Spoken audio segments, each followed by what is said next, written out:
It's your boy, duckdonald42. And what the fuck is going on? We got parents discover their daughter is a mass killer. Um, I've been gone for 4 days on streaming. I took a break, but we back. We back. So let's get right to it. Dave, what'd they tell you? Nothing. Okay, she was life flighted here. Yeah. This is Natalie and John Shirilla, the parents of Mackenzie Shirilla. Just hours earlier, they were informed their daughter was involved in a devastating car accident and that she was transported by helicopter to the nearest hospital. However, what they're about to hear from this officer would change the course of their and Mackenzie's life forever. Okay. No. You want to sit down? Oh my god. What do you say this? There's progress in Alameda, car into a building. 2 are deceased in the vehicle. Daughter's driving. Who died? Mackenzie's boyfriend, Dom Russo, as well as their friend Davion, were pronounced dead after I've seen this. I've seen this before. It was on TikTok. I know this. the crash, making Mackenzie the suspect of a potential double murder. However, police had their doubts. Most assumed that this was simply the result of an innocent mistake on Mackenzie's behalf. But as the investigation would progress, dark and disturbing secrets would reveal this was clearly much more than just an accident. Dom, if you do not open, you think I'm joking. What do you mean? You know that's exactly what I mean. You're gonna come open this door right now, or there's gonna be a serious problem.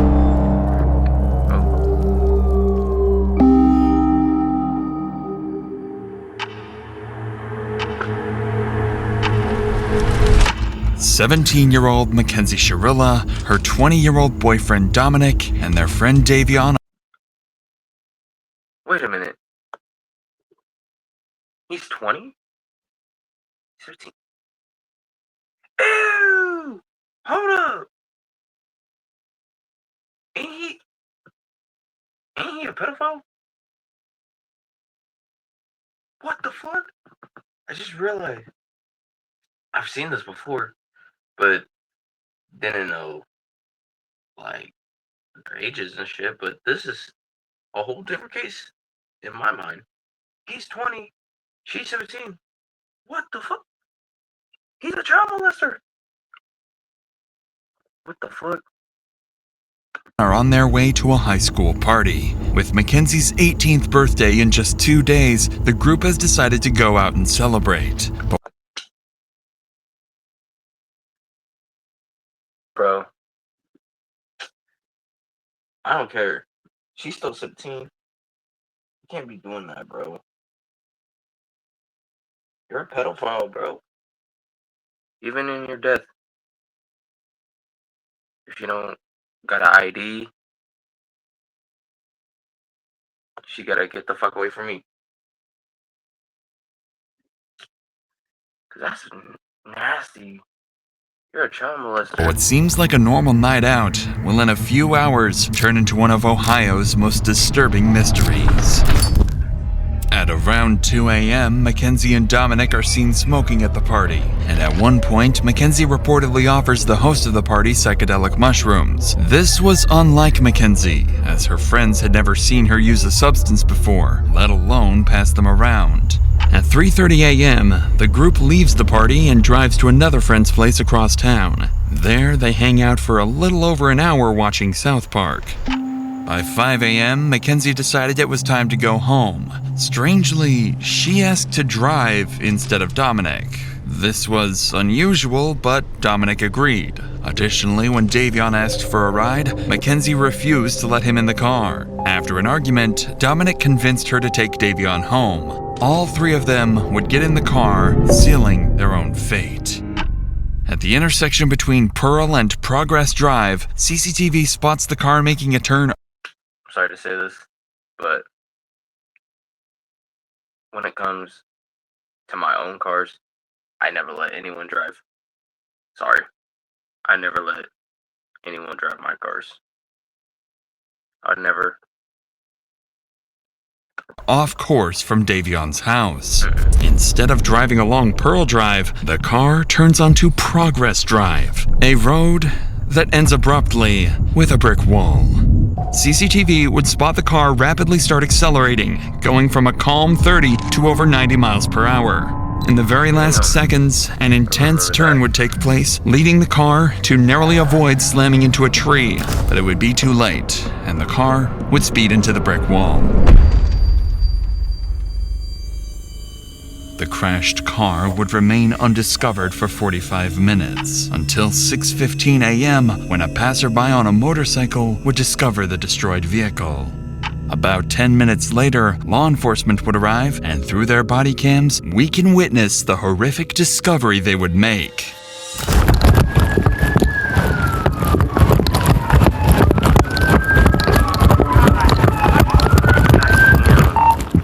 No one's breathing.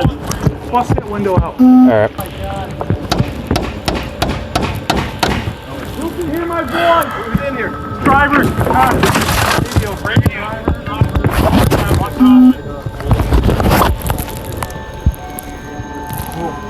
Hey. This is bad, guys. She's alive. We got to get her out. Here, Alright. reach up and unlock this door. Let me see your knife. Let's cut this thing out. There you go.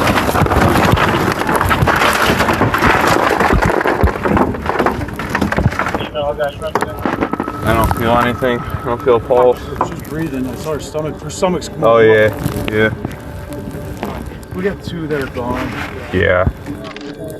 Okay. Jesus Christ. This is the worst I've ever seen.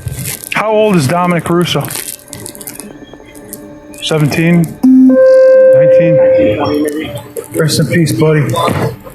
Inside the car, officers quickly confirmed 2 victims as deceased. 20-year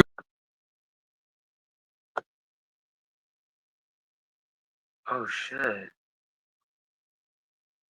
Damn, they got fucked up.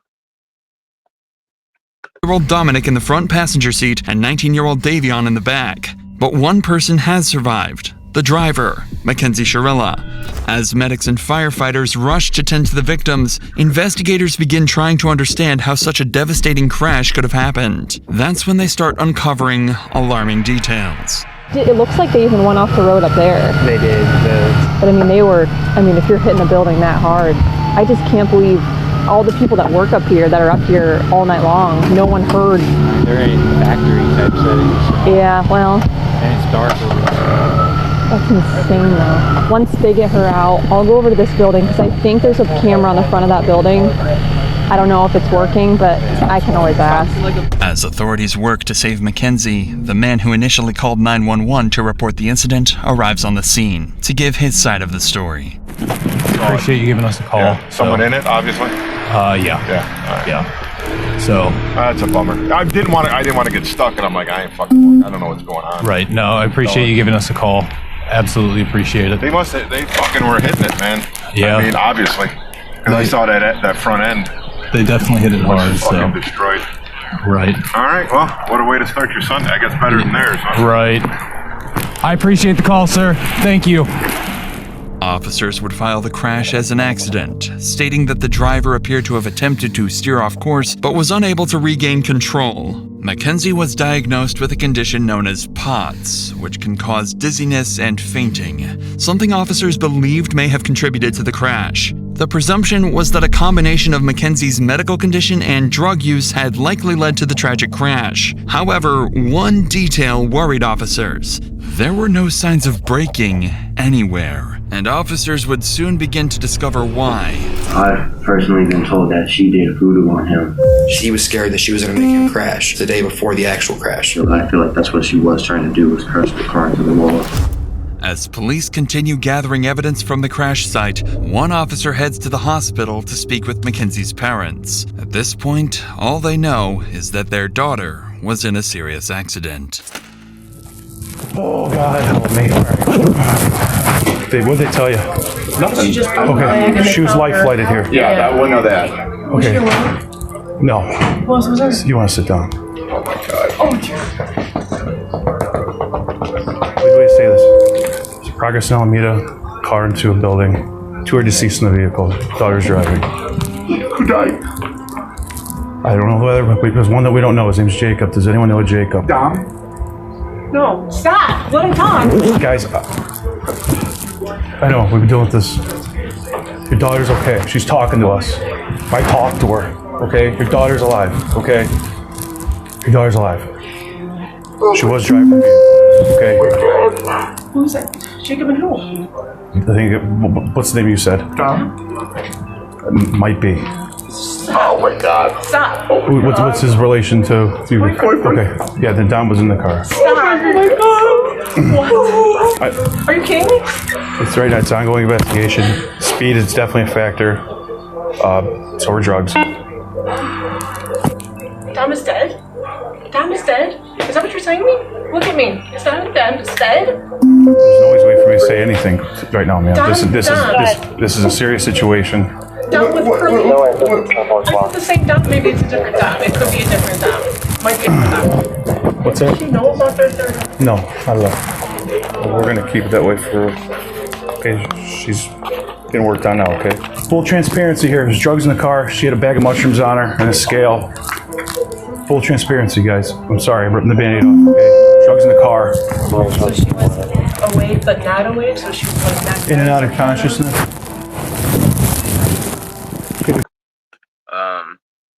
I've seen this, but I haven't seen the full video like this. I just saw a car crash. Like, I seen what the car looked like before. It looked like crazy, like fucked up. I've seen this on TikTok 3 years ago. No, 2 years ago. And I'm trying to remember. Damn it. Oh, in her case. Fully extracted from the vehicle. I've seen the full video. IFD. It looks crazy. I know she has a severe leg injury. But like I said, she was speaking, and she had her seatbelt on. Mackenzie was the only one in the car wearing a seatbelt, which was why she was the sole survivor. If her intention had been suicide, it's unlikely she would have taken that precaution. This detail would later become important to the investigation. Yeah, that probably saved her life. 100% saved her life. She had a seatbelt on. I don't believe the others did.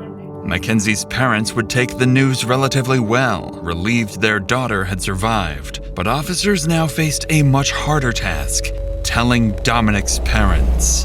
Remember, at this point, they didn't even know their son had been in an accident, let alone that he had passed away. Whoa. I've never seen that. So they don't know yet. And can I be honest? He's a child molester. He really is, bro. He's a child molester. 20-year-old with a 17-year-old? It's very suspicious. Like, I say my age. No. If you're born the year 2004, and you're a dude, and you're dating a girl, she's using you, bro. She's using you for alcohol, and cigarettes, and papers. Sorry. Just telling you the truth. And I guess this is what the girl was gonna do. She had to wait 1 more year, but tragically passed away by this guy. It sucks that he died, but he's still a pedo.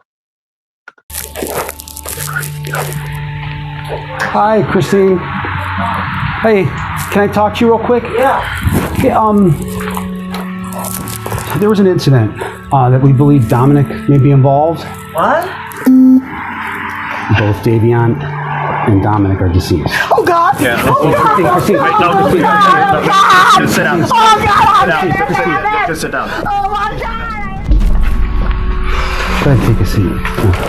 So, You know what time it happened at? No, we don't. Right now, what we do know 100% is somebody called it in, somebody passing by at around 6:15, 6:30. Called in, what, the car was just smashed somewhere? Yeah, so what it appears that happened is they were going westbound on Progress from Pearl Road. They went... Right here in Strongsville? Yeah, in Strongsville. That business that's right on Alameda, right where Progress ends, that's dead ends right there. They hit that building.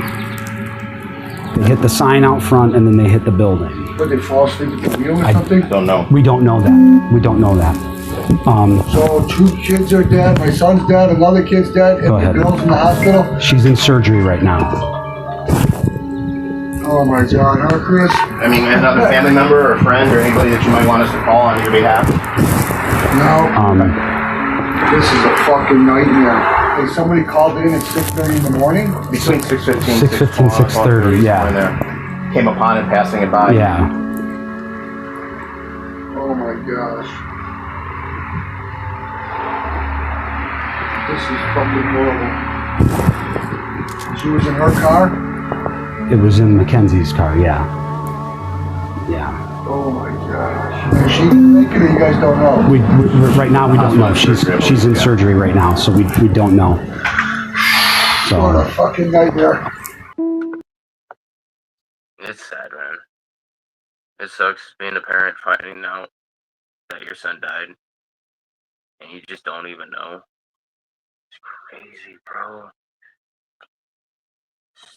It's crazy. 3 weeks would pass, time that Mackenzie would spend in the hospital recovering. Her condition would improve significantly, eventually allowing her to leave and return to her normal life. The community mourned the tragic loss of Dominic and Davion and expressed sympathy for Mackenzie, who had just gone through the trauma of losing both her boyfriend and a close friend.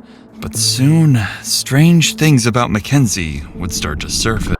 This bitch is evil, bro. She is. She just did it because she was pissed off at something. So she just killed him going through the wall. I would say that this whole relationship should have ended with the guy going to prison. She don't got no ID. Even if she's 18, she's still gotta have an ID. You gotta know, bro. When you're an adult, you gotta check your surroundings, bro. It's life. Life or death. In the weeks that followed, it seems Mackenzie thought everyone concluded the crash as a tragic accident and nothing further. Mackenzie would never attend Dominic or Davion's funerals. On social media, she would brag about her drug use, claiming she could, quote, do more drugs than anyone and still live. And then, on October 31st, 2022, Mackenzie would go to her first party since the crash, and her costume for the night would be a detailed corpse with fake blood smeared across her mouth. What the fuck? Mackenzie's parents even went public to defend her outfit, saying she, quote, deserved to have some fun after the accident. There also appeared to be a mysterious source of income. And where did she get all this money? Fun after the accident. There also appeared to be a mysterious source of income. Mackenzie was spending thousands of undocumented dollars on designer clothing, and she wasn't hiding it either, openly bragging about it online. But lucky for Mackenzie, I hate bitches like her, bro. She's not. Ew. She ugly, bro. Ugly person. strange behavior still wasn't enough for police to launch a full investigation. However, that would all change when Dominic's family came to the police with a video taken from Dominic's phone. A clip recorded just 10 days before the crash, one that would change everything. But before we get to that, I want to tell you about the best earbuds I've ever used. If you're like me or on the train, noise discovered basic, but this is incredible. Rival of 8 in on it. I had encryption investigators uncovered. Raycon for sponsoring. Now, let's get back to what the investigators uncovered. At this point, officers already had a growing list of suspicions about Mackenzie, but it would be one video submitted by Dominic's parents and filmed by Dominic himself just 10 days before the crash that would turn the entire case on its head.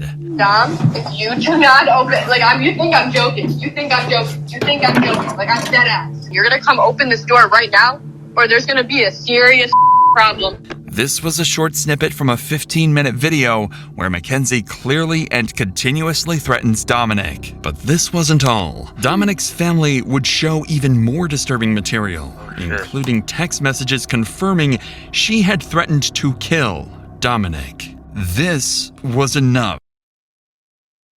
You're a stupid bitch. I mean, the dude is a child molester, but he sadly passed. But you're a stupid bitch. Like, come on, bro.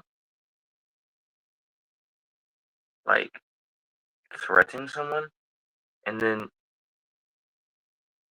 trying to run through the wall going 95 miles per hour.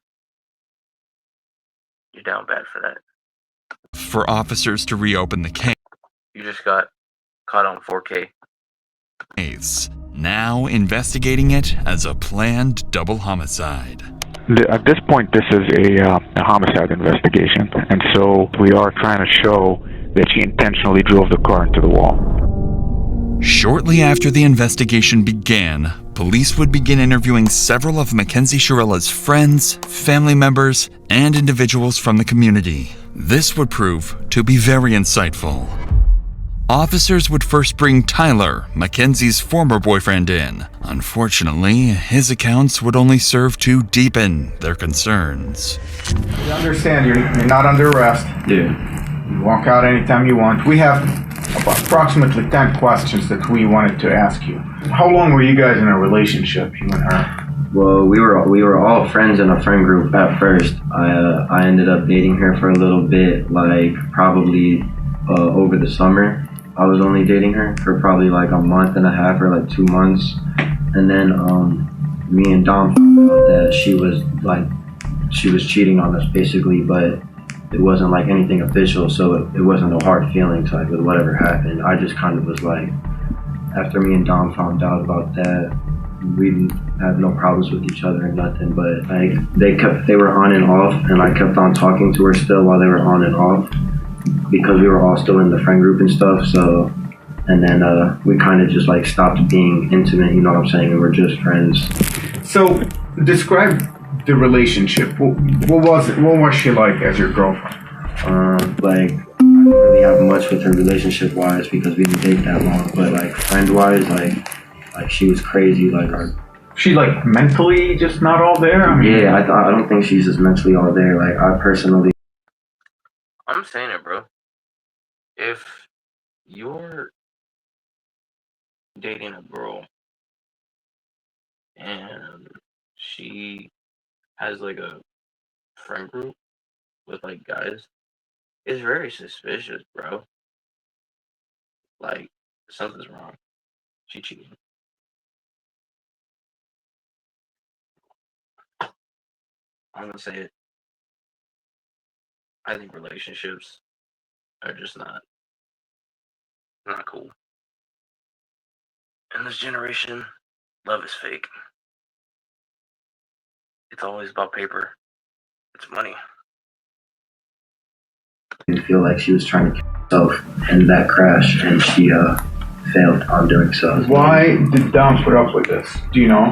I've personally been told that she did voodoo on him. She has told people that she's put a spell on him so that he couldn't break up with her. That she had like grabbed a piece of his hair, and that she had a doll in her room for Dom, and that she had literally put a spell on him. Is what she would tell everyone. And, like, she truly believed in that kind of stuff, and she also uses the pendulum, I know too, to try to get answers. She tries to use it now to talk to Dom. Do you think Mackenzie has it in her to drive a car into a wall? I mean, if you guys speculate that she did it on purpose, do you think she has it in her? I feel like if she thinks that she can just drive the car into the wall and not feel nothing, you know, like I feel like the only reason she survived is because of how small she is. Like, I feel like she got insanely lucky, but at the same time not lucky to have survived that, because it's like she killed 2 people if that was what she was trying to do. But it's like I feel like that's what she was trying to do, was crash the car into the wall.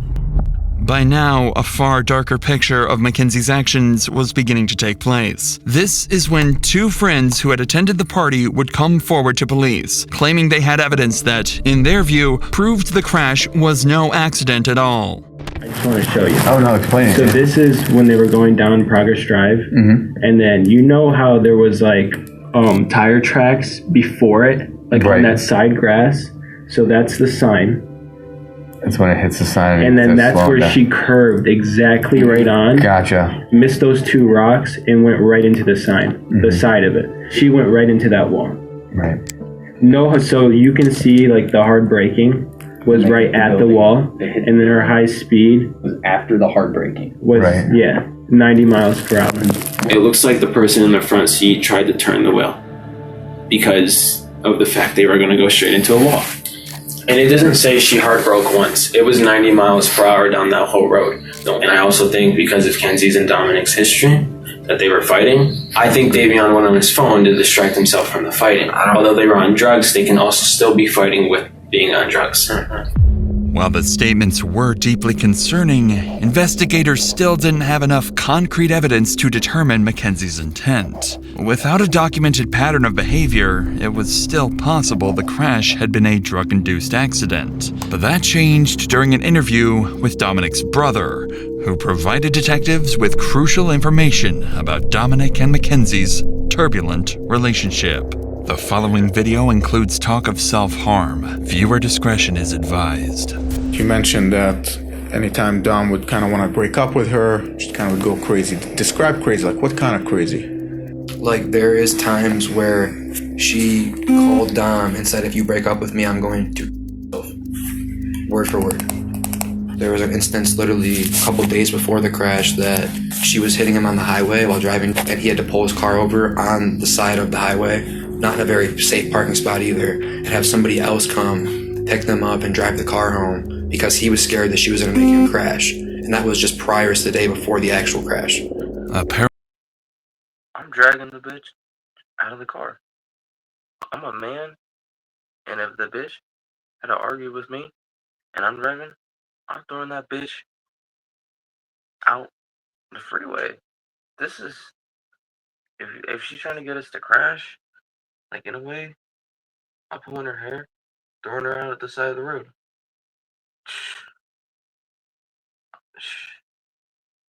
She needs to go prison.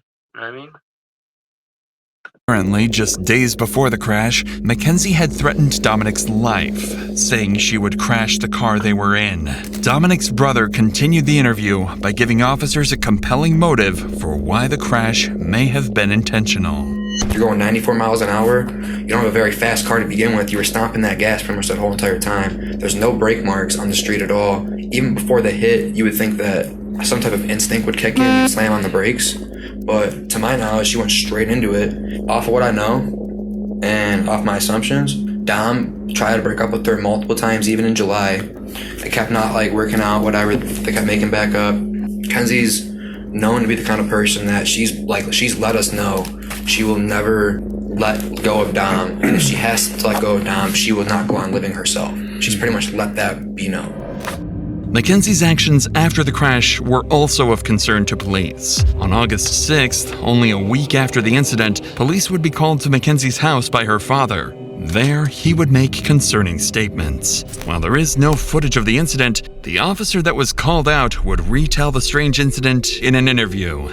Sarge, I want to ask you first about August 6th. If you recall, that's the day you guys were dispatched to Mackenzie Sharilla's room. Can you tell me about that day? So we were dispatched up to the room for a disturbance. Once we arrived up on the room, she was upset with her dad. We asked the dad to step out, and we're trying to calm him down, and he's like, you guys probably know who I am. At one point in the conversation, he's like, I feel like my daughter needs a psych evaluation. And he's like, because she's not, thinking clearly, and word for word what he said. Like, I don't recall every word that he said. He was pretty hysterical. He was pretty upset. She was upset with her dad because, like, she wanted to leave to go to the funerals.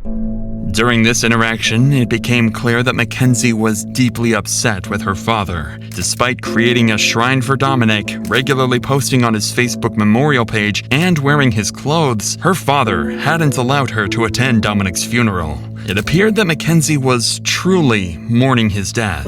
But around this time, police managed to gain access to her phone. What they uncovered didn't just explain her mysterious source of income, it also hinted at something far more disturbing. After decrypting Mackenzie's phone, investigators discovered several photos of her posing with large sums of cash, despite having no documented job or known source of legitimate income. They also found fake IDs, seemingly intended to help her pass as an adult. But most concerning was a Snapchat conversation dated July 22nd, 2022, in which Mackenzie quoted $1,000 for pictures and $2,500 for an in-person meeting to do, quote, anything you want. She's a slut. Told you. How do you think women get their money? Whores. They're all whores. In the end, they're all whores. Taken together, the materials painted a deeply troubling picture. On top of this, her phone revealed numerous examples of reckless driving. Videos showed her speeding, smoking marijuana behind the wheel, recording Snapchats while distracted, crashing during a practice run and laughing about it, letting go of the steering wheel, and even bragging about driving recklessly. But in November, detectives would discover evidence far beyond any reasonable doubt. After analyzing Mackenzie's phone location data, investigators were able to retrace her movements in the days leading up to the crash. That's when they made a dark discovery.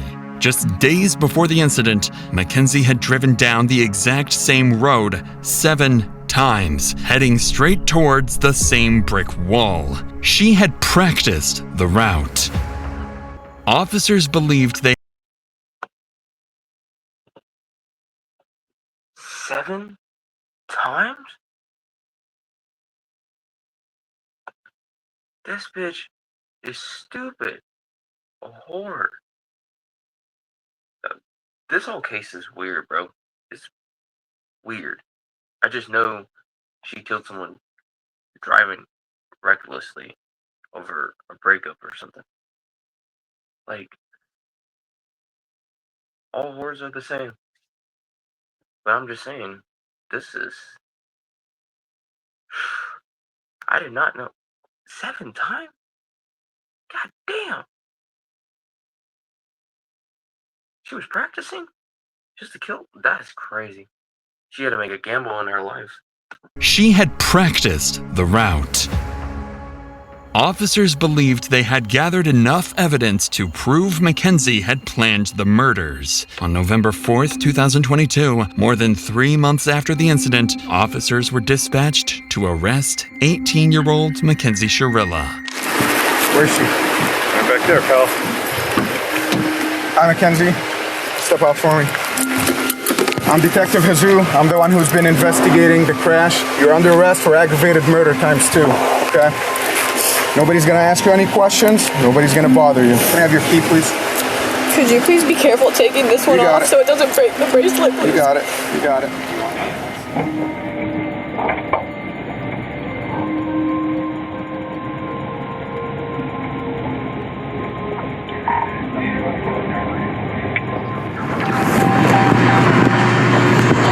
Recording. Mounted. Wi-Fi connected.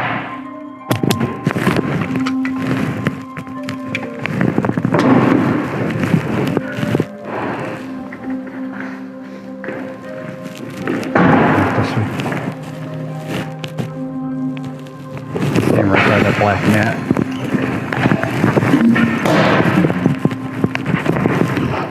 What's your first name?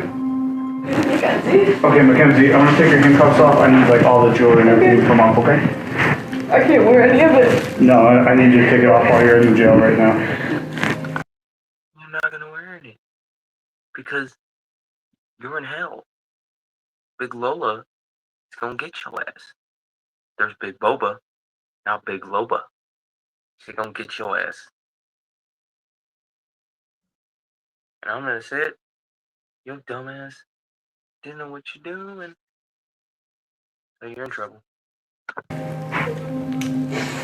Mackenzie's parents would soon find out about her arrest and immediately drive to the police station and desperately confront the police. But it would all be too late. I need to speak to my daughter because you guys aren't allowed to speak to her at all. That's from the lawyer. How you guys did this on the weekend is just, what you all have to do is go, hey, there's a warrant for, we would have brought her right down here with no problem. She hit it. Unbelievable. I mean, she's 18. Well, the warrant was issued today, so we Well, you could have made a phone call, couldn't you? You had your creeper out in front of my yard watching.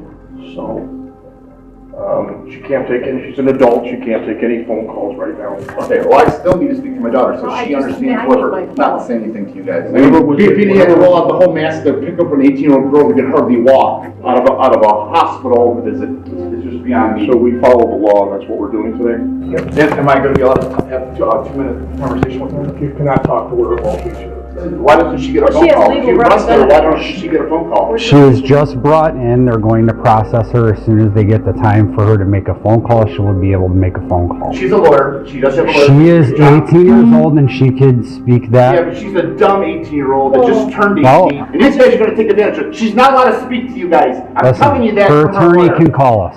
Don't ask her any questions. She's not allowed to speak to you. Her parents don't want Mackenzie to talk and demand a lawyer is present. Mackenzie is going to need that lawyer, as she's going to have to face the consequences of her actions in a court of law. She's tried as an adult and decides not to be tried by jury, leaving her fate to a judge. Despite the defense's claims that she lost consciousness, the evidence against her proves this claim was a lie, and the prosecution believes she crashed the car as an easy way out of the relationship. The judge agreed, and on August 14th, 2023, Mackenzie's fate was finally sealed. This is the type of evidence you can never unsee. You can never forget the visual or audio of this exhibit. It is chilling and tragic. As you review that exhibit, you know that you are watching the oncoming deaths of two people, and there is nothing that will stop it. Exhibit 802 crystallizes the deadly decision-making of the defendant. She morphs from a responsible driver to literal hell on wheels as she makes her way down the street. The mission was death. Mackenzie alone decided to push the pedal to the floor and demand the ultimate speed of that vehicle to 90 to 100 miles per hour. Mackenzie decided death was the ultimate goal that day, and she alone made that decision for Dominic and Davion, and she continuously acted in a manner to achieve her purpose. In the early morning hours of July 31st, 2022, her purpose was to kill Dominic Russo and Davion Flandin. Her actions were controlled, methodical, deliberate, intentional, and purposeful. This was not reckless driving. This was murder. On August 14th, Mackenzie was found guilty on 4 counts of murder, 4 counts of felonious assault, 2 counts of aggravated vehicular homicide, 1 count of drug possession, and 1 count of possessing criminal tools. She's facing 15 years to life and is currently being held in the Ohio Reformatory for Women. Her first opportunity for parole will come in October of 2037. I was wrong. I thought weight loss was expensive until Whoa. 2037? Damn. But make sure you guys, well, I want to say it this way. My nose, man. See, right here, I actually have a mosquito bite still, but make sure you guys like and subscribe, put on those notifications. I've seen this on TikTok a couple times, but I've seen it fully. I'm gonna say there's a lot of weird shit. Dominic, whatever the fuck his name is, child molester. He's dating a 17-year-old, don't got no ID. He's a child molester. But sadly passed. Sucks when someone dies. It's just crazy. She's a whore. That's how she's making her money. And all whores are the same. And Dominic. I mean the other guy. He's just trying to get home. Feel bad for the 19-year-old guy. He was just trying to get home. But hope you guys like this video. Make sure you guys like, subscribe. We out. Peace.